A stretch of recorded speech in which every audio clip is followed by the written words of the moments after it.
Oke, perkenalkan di sini saya Muhammad Atalia dari 11 TKJB.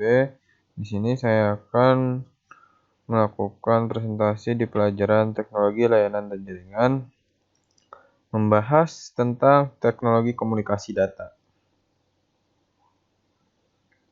Di pertama ada OSI layer. OSI layer atau Open System Interconnection atau bisa disebut OSI adalah model referensi yang mana tercipta dalam bentuk kerangka konseptual. Bahkan sampai sekarang ini ia telah menjadi suatu standar koneksi untuk sebuah komputer. Selain itu, ia juga diciptakan untuk memenuhi tujuan tertentu. Application layer. Application layer itu sendiri merupakan layer ketujuh yang ada dalam Open System Interconnection atau OSI. Model dan menjadi satu-satunya layer yang dapat secara langsung berinteraksi dengan end user. Layer ini terletak pada tingkat paling atas dan diizinkan oleh perangkat lunak atau user untuk mendapatkan akses ke jaringan-jaringan yang lain.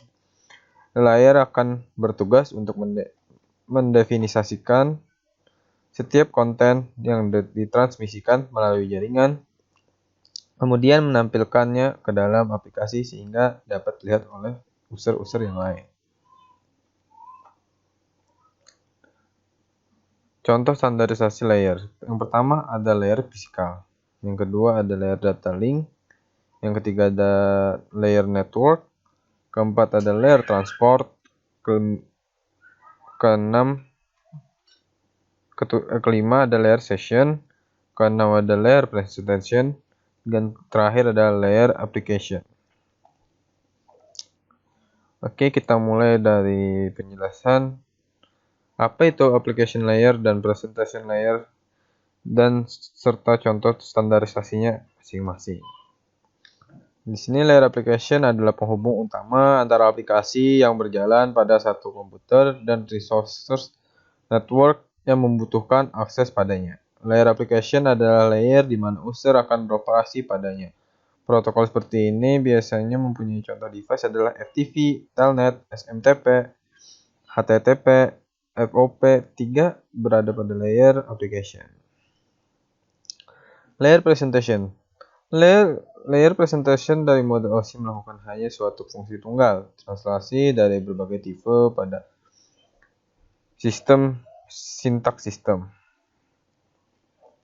Sebagai contohnya, suatu koneksi antara PC dan mainframe membutuhkan konversi dari EBCDIC, karakter encoding format ke ASCII, dan banyak faktor yang perlu dipertimbangkan.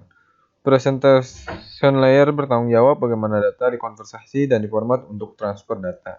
Contoh konversasi formatnya adalah ASCII untuk dokumen, GIF dan JPG untuk gambar. Layer ini membentuk kode konversi, translasi, data enkripsi dan konversi.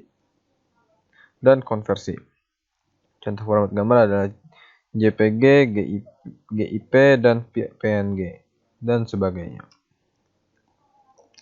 Selanjutnya ada session layer dan transport layer. Session layer atau layer session sesuai dengan namanya sering disalahartikan sebagai prosedur logon pada network dan berkaitan dengan keamanan. Layer ini menyediakan layanan kedua layer di atasnya, melakukan koordinasi komunikasi antara entity layer yang diwakilinya. Contoh device-nya ada di NetBIOS, NAMS, Pipes, Mail Slot, dan RPC. Transport layer atau layer transport. Layer transport data ini menggunakan protokol seperti UDP, TCP, dan SPX, Sequence Packet Exchange. Yang satu ini digunakan oleh network, tetapi khusus untuk koneksi berorientasi IPX. Layer transport adalah pusat dari model OSI. Layer ini menyediakan transfer yang reliable dan transparan antara kedua titik akhir. Layer ini juga menyediakan multiplexing, kendali aliran, dan pemeriksaan error saat memperbaikinya. Contoh device-nya ada pada gateway, advanced cable tester, dan router. Selanjutnya ada network layer dan data link layer. Tugas utama dari layer network adalah menyediakan fungsi routing sehingga paket dapat dikirim keluar dari segmen network lokal ke suatu tujuan yang berada pada suatu network lain. IP Internet Protocol umumnya digunakan untuk tugas ini. Protokol lainnya seperti IPX, Internet Packet Exchange, beberapa fungsi yang mungkin dilakukan oleh layer network. Contoh device-nya ada di router, frame relay, device, ATM switch, advanced cable tester. Dan yang selanjutnya ada link layer atau data link layer.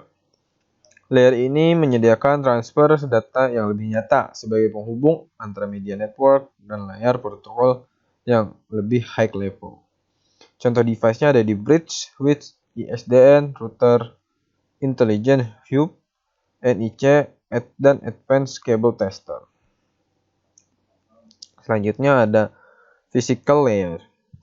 Ini adalah layer yang paling sederhana, berkaitan dengan elektrikal dan optikal. Koneksi antar peralatan data biner dikodekan dalam bentuk yang dapat ditransmisikan melalui media jaringan. Sebagai contoh, kabel transceiver dan konektor yang berkaitan dengan layer fisikal. Contoh device-nya ada repeater, multiplexer, hubs, TDR, oscilloscope, amplifier. Apa yang dimaksud dengan ROIP?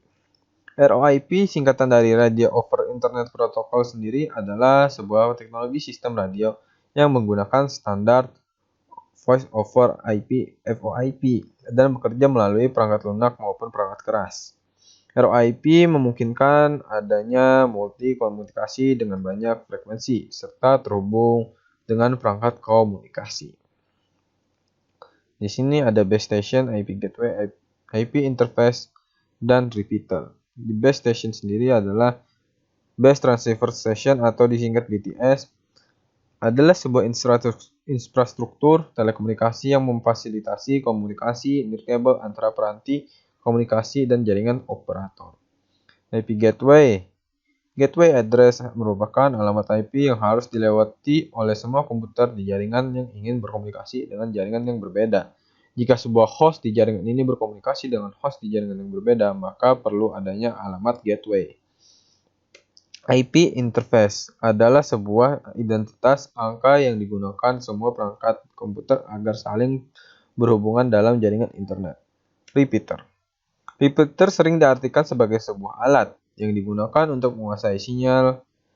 Artinya dengan menggunakan alat ini, maka sinyal akan semula lemah, bisa ditingkatkan lagi daya jangkauannya, sehingga sinyal ini dapat dipakai dalam ruang lingkup yang lebih lebar.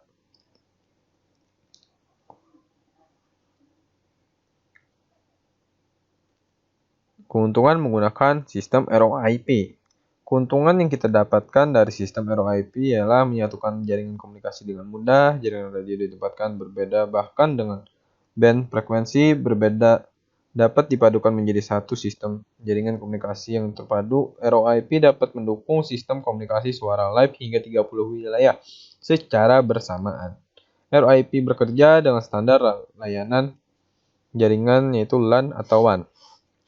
ROIP dapat dipadukan pada radio mobile atau HT yang memiliki fasilitas PTT Core Audio Out-in. ROIP dirancang untuk bekerja pada lingkungan kerja yang sulit serta tidak dibutuhkan komputer di lapangan kualitas audio yang jernih, syarat bandwidth atau kecepatan minimal 20 KB untuk upload terpenuhi. Oke, terima kasih karena sudah menonton video presentasi saya.